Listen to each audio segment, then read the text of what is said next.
নমস্কার আমার সকল বন্ধুদেরকে, সবাইকে জানাই শুভ নববর্ষের প্রীতি ও শুভেচ্ছা।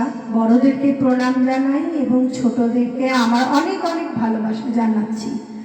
আজকে আমি যে গানটি গাইব ওইটি অভিজিৎ ব্যানার্জির লেখা এবং সুর দেওয়া হৈমন্তী শুক্লার গাওয়া একটি গান।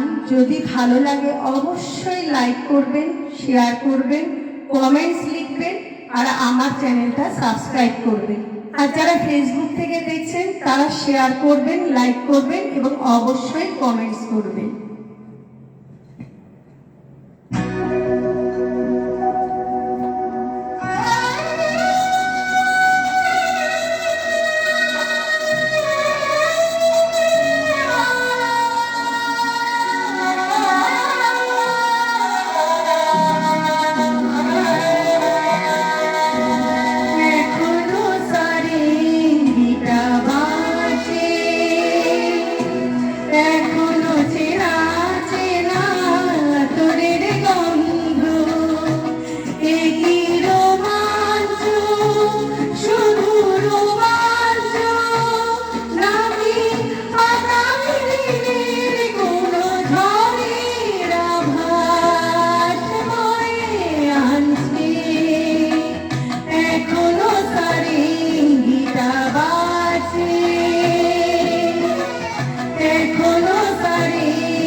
এখনো সারি গীতা